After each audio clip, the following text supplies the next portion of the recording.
Blanche, what are you doing lining shelves on a Friday night? I'm working off all my excess sexual energy. Why don't we just hook you up to the toaster and make Pop-Tarts? What happens when four women, a sunlit Miami kitchen, and an endless supply of cheesecake rewrite television history back in 1985? The Golden Girls arrived like a quiet revolution, a sitcom that dared to make age friendship and honesty the heart of primetime. It wasn't just about laughter, it was about recognition. Viewers saw themselves reflected in Dorothy's sarcasm, Blanche's confidence, Rose's innocence, and Sophia's unfiltered truth. Week after week, these women turned their nightly confessions into cultural therapy sessions for an entire generation. Yet behind the pastel walls and witty one-liners lay stories few ever heard, tales of risk, rivalry, and extraordinary luck that shaped one of TV's greatest triumphs.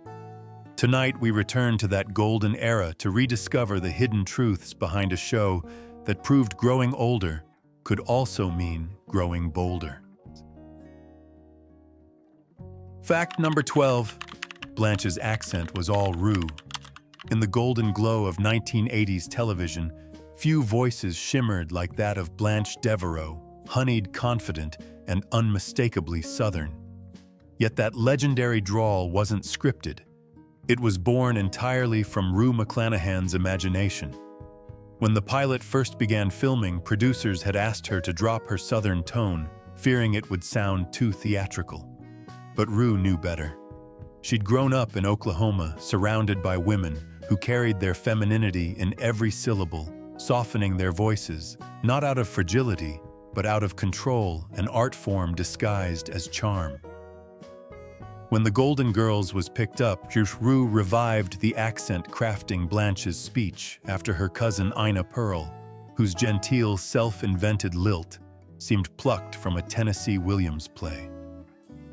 That syrup-sweet cadence turned Blanche from an ordinary roommate into television's first unapologetically sensual, middle-aged woman. She wasn't defined by youth or marriage. She was defined by her voice, one that insisted desire and dignity could coexist. In an era when television often silenced older women, Blanche's accent became a soft rebellion. It whispered that age could still seduce, that confidence could still bloom under Miami's sun.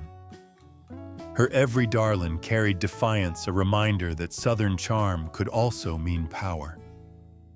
From that slow, confident drawl, the story of transformation continued, not with an accent this time, but with a face.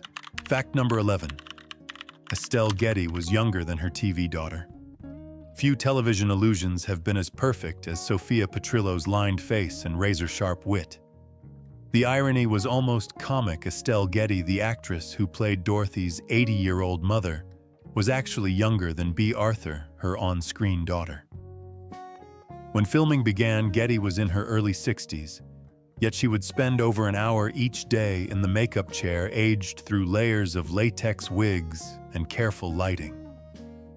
The transformation became one of the quiet triumphs of 1980s makeup artistry. Her eyes were softened with shadows, her cheeks dusted in age spots, and her voice lowered to a dry Sicilian murmur. It wasn't just a disguise, it was performance alchemy. Sophia felt real because Getty believed in her so deeply that she let the role consume her entire physical identity. Hollywood's relationship with age has always been uneasy. Actresses are expected to appear timeless, ageless, and yet here was Estelle Getty fighting the opposite battle, trying to appear old enough to be taken seriously. The irony reflected the contradictions of an industry that revered youth, but depended on maturity for emotional depth. Between seasons, Getty's facelift only deepened that paradox. Makeup artists had to recreate wrinkles she'd just paid to erase sculpting age back onto a rejuvenated face. Still, her portrayal endured as something beyond costume or prosthetics. Sophia became a symbol of resilience, humor, and the complex dignity of growing old. In every scene, Estelle Getty reminded audiences that aging, real or imagined, was never a weakness, but a character in itself. From Blanche's voice to Sophia's wrinkles, the Golden Girls began not as comedy, but as a quiet revolution. It redefined how women were seen, heard, and remembered, all before the first slice of cheesecake was ever served. Fact number 10. The cast had already worked together. Before the Golden Girls ever aired, its foundation had already been built through years of shared laughter, rehearsed timing, and professional respect. Bea Arthur, Rue McClanahan, and Betty White were not simply strangers placed together by network executives. They were veterans who had already crossed paths in television history. Their familiarity became the secret ingredient behind the show's perfect chemistry. Arthur and McClanahan had once co-starred on Maude, a socially conscious sitcom of the 1970s that explored feminism, politics, and middle-aged independence. For 6 seasons, they had tested their rhythm. Arthur's dry, intellectual delivery contrasting perfectly with McClanahan's warmth and wit. Decades later, those same instincts returned effortlessly when the two reunited in Miami. Betty White, meanwhile, had already worked with Rue on Mama's Family, further cementing a sense of trust that made every comic exchange flow with natural ease. That network of shared experience meant that the Golden Girls did not need time to find its footing. It started strong, as if the actresses had been waiting their whole careers for this ensemble. Their chemistry became a living lesson in timing each pause, each raised eyebrow, each perfectly synchronized reaction, revealing the magic of seasoned performers who spoke a shared comedic language. Television is often obsessed with youth and novelty, yet this cast proved the opposite. Longevity breeds connection.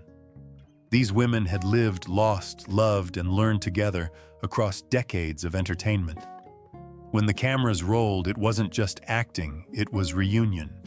And through that reunion, the audience discovered something profoundly rare: the effortless authenticity of friendship.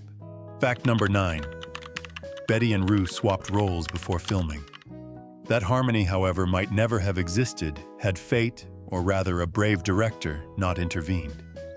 In the earliest casting phase, Betty White had been chosen to play Blanche, the flirtatious Southern belle, while Rue McClanahan was set to play Rose, the naive Midwestern dreamer. On paper, it made sense. Betty had perfected her seductive charm in The Mary Tyler Moore Show, and Rue was known for her sweet, loyal energy. But when both actresses read the script, something felt wrong. They feared repetition, being trapped within the expectations of past roles. So in a bold, creative move, pilot director Jay Sandrich asked them to swap. Suddenly, everything clicked. Betty's innocent optimism lit up Rose's stories of St. Olaf, and Rue's silky voice brought life to Blanche's unapologetic sensuality. The dynamic felt new, unforced, and deeply human. That single decision reshaped television history.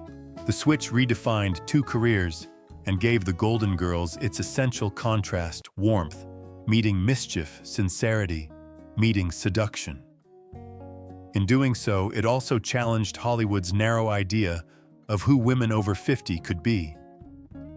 Betty White later became synonymous with sweetness, her comedic innocence turning Rose into one of TV's most beloved characters. Rue McClanahan, meanwhile, embodied liberation, her performance a joyful declaration that desire had no expiration date. As the lights rose over that Miami kitchen for the first time, the chemistry was complete. Every laugh, every shared glance felt genuine because it was born of respect and creative freedom. The Golden Girls were no longer just characters on a sitcom. They were 4 women rewriting the rules of television, one cheesecake at a time. Fact number 8. The show began as a happy accident.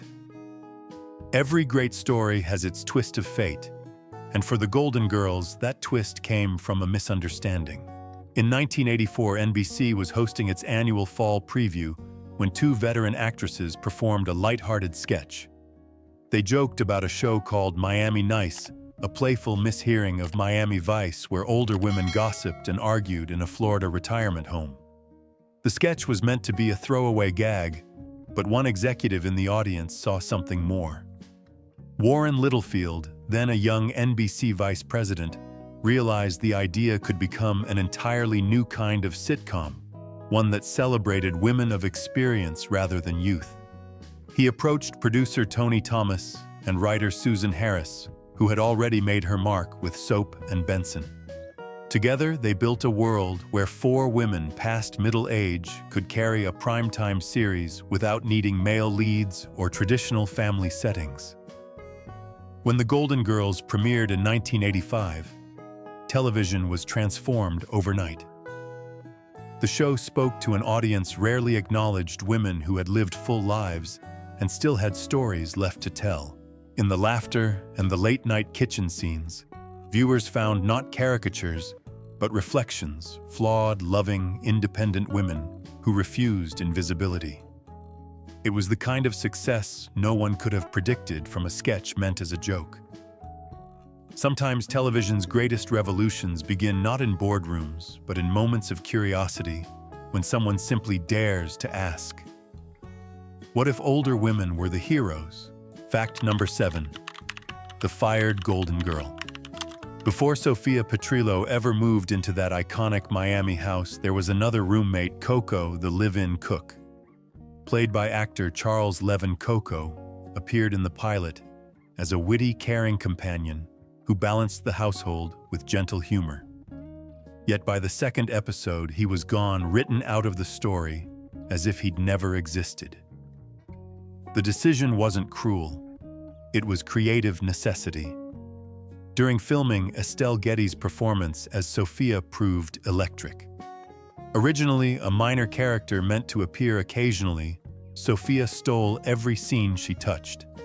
Her timing, warmth, and sharp Sicilian wit reshaped the show's entire dynamic. Producers quickly promoted her to a main role, but there was no space left for Coco. 2 quip-delivering characters in the same kitchen would have clashed, so the writers quietly retired him. Coco's disappearance became one of television's most curious footnotes.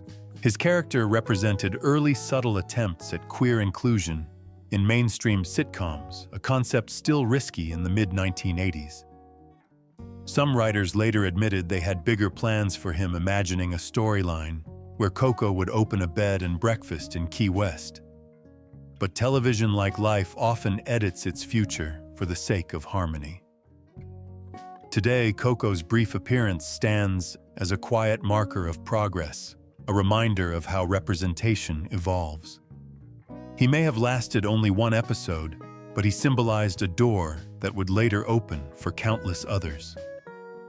From an accidental pitch to a vanished roommate, the Golden Girls had already proven that television's most lasting ideas sometimes begin as beautiful accidents, and that even in its losses, the show was pushing boundaries no one else dared to touch. Fact number 6. Bea Arthur said no to season 8. By 1992, the Golden Girls had become a cornerstone of American television, still pulling in millions of viewers each week. The laughter was constant, the chemistry alive, yet Bea Arthur, the heart and spine of the series, made a decision that stunned both fans and network executives. She wanted to end it. After 7 successful seasons, Arthur believed the show had reached its natural conclusion. She didn't want to watch it fade into mediocrity or become a parody of its former brilliance. Her decision was rooted not in ego, but in artistic integrity. Having already conquered Broadway and 2 major sitcoms, she understood the value of leaving at the right time. Many shows of the era overstayed their welcome, clinging to popularity until their spirit was gone. Bea refused to let that happen to the Golden Girls. Her departure marked the end of an era. The network tried to continue without her, launching The Golden Palace, a spin-off featuring Blanche Rose and Sophia running a Miami hotel. Despite the charm of its remaining cast, it never captured the same spark. The original series had been a perfect balance of 4 energies: And without Dorothy's steady wit and moral grounding, the structure felt incomplete. Arthur's decision became an unspoken lesson in dignity, a reminder that even comedy needs closure. She chose to walk away while the laughter was still genuine, leaving behind a legacy of intelligence and strength. In doing so, she allowed the Golden Girls to remain frozen in perfection, untouched by decline, a rare achievement in television history. Fact number 5. Blanche's wardrobe became legend. If Dorothy anchored the group's wisdom, Blanche carried its glamour. Her wardrobe, shimmering gowns, bold prints, silks, feathers, and sequins became a symbol of self-love and defiance. Every outfit reflected Blanche's personality, vibrant, confident, and gloriously excessive. Costume designer Judy Evans created a visual language where clothing expressed emotion. Blanche dressed not for others, but for herself, reclaiming sexuality as style. Rue McClanahan adored the costumes so much that she negotiated a clause in her contract, allowing her to keep many of them once the show ended. Over 7 seasons, she built a personal archive of television fashion history pieces she later wore to charity. Facts and award shows, each one a fragment of Blanche's spirit. When Rue passed away in 2010, her estate auctioned the collection. Fans flocked to bid on the legendary dresses, the sequined robes, the animal prints, the feathered nightgowns. Some paid thousands for the chance to own a piece of their memories. These garments were more than fabric. They were fragments of character stitched with laughter, independence, and the courage to age beautifully. Blanche's wardrobe symbolized something revolutionary for its time. It celebrated womanhood not as something to conceal, but to display boldly, joyfully, and without apology. In those vibrant fabrics lived the heartbeat of a generation learning to embrace itself again. From Bea's graceful exit to Blanche's glittering legacy, the Golden Girls continued to show that endings could be elegant, and that beauty, real beauty, could be both timeless and loud. Fact number 4. The Golden Girls universe. Long before cinematic universes became a Hollywood obsession, the Golden Girls quietly built one of its own. Out of the laughter and late-night cheesecake came an expanding world of spin-offs and crossovers that turned one Miami household into a small television empire. When the original series ended in 1992, the story didn't simply stop. The Golden Palace picked up where the finale left off, following Blanche, Rose, and Sophia as they managed a struggling Miami hotel. But even before that, NBC had already begun planting connections. Empty Nest, which premiered in 1988, shared the same neighborhood and tone, a gentle mix of humor and heart. Characters occasionally crossed from one show to the other, as if they lived just down the street. Later, nurses added a new layer focusing on the staff of a local hospital. Together, these shows formed a subtle but innovative network, 3 series sharing the same world, long before such storytelling became an industry formula. It was a precursor to what audiences would later see in the interconnected universes of Friends and Frasier, or even the Marvel films. Yet what made the Golden Girls universe unique wasn't spectacle but sincerity. These crossovers made Miami feel alive, a community rather than a set. Viewers didn't just visit these characters, they lived among them. Through this expanded world, the Golden Girls proved that friendship could transcend even fictional boundaries. For a generation of viewers, those streets, kitchens, and hurricane nights became as familiar as home. Fact number 3. Bea Arthur pretended to like cheesecake. If there was one image that defined the Golden Girls, it was 4 women sitting around the kitchen table sharing cheesecake under the soft hum of midnight light. It became the show's ritual, the safe space where pain, love, and laughter intertwined. Yet behind that iconic image lay a small irony. Bea Arthur, who played Dorothy, secretly disliked cheesecake. For 7 seasons, she pretended to eat it carefully, maneuvering her fork to appear engaged while avoiding actual bites. The dessert that symbolized friendship for millions of viewers was for Bea simply part of the performance. Still, she honored it because she understood its purpose. The cheesecake wasn't about taste, it was about togetherness. In those quiet, candlelit scenes, food became storytelling. Every slice represented shared burdens and small victories. Audiences didn't just laugh, they felt comforted. In a world that often underestimated women's emotional lives, that simple kitchen table became sacred ground. Bea's quiet resistance only deepens the symbolism, the professional giving herself fully to illusion, so that others could believe in connection. And they did across generations, cultures, and languages. From spin-offs to spoonfuls, the Golden Girls created a legacy that was both vast and intimate, a universe built on the small human moments that television rarely celebrates. It wasn't just a sitcom, it was a ritual of belonging disguised as comedy. Fact number 2, Quentin Tarantino's cameo. Before Pulp Fiction and Kill Bill, before the fame and the cult of cinema that would surround his name, Quentin Tarantino appeared almost invisibly in an episode of The Golden Girls. It was 1988, and he was a young, unknown actor still searching for his break. In Sophia's Wedding Part 1, he stood among a group of Elvis impersonators at a Miami wedding scene, his face half hidden behind sunglasses and sideburns. It was a blink and you'll miss it moment, but it would later become one of television's most surprising bits of trivia. Tarantino would later admit that the residual payments from that tiny cameo helped him survive financially while writing Reservoir Dogs, the film that launched his career. The connection between 4 elderly women and one of modern cinema's most provocative directors feels almost surreal.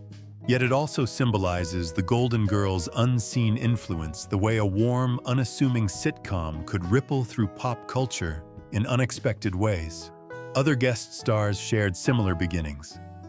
George Clooney as a young detective, Mario Lopez as a student, and countless others who would later become household names. In its laughter, the show incubated futures. It reminded Hollywood that sometimes greatness grows quietly in the background of someone else's story.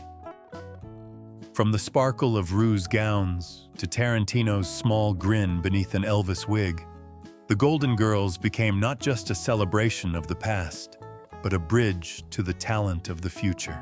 Fact number 1. Bea Arthur and Betty White's quiet tension.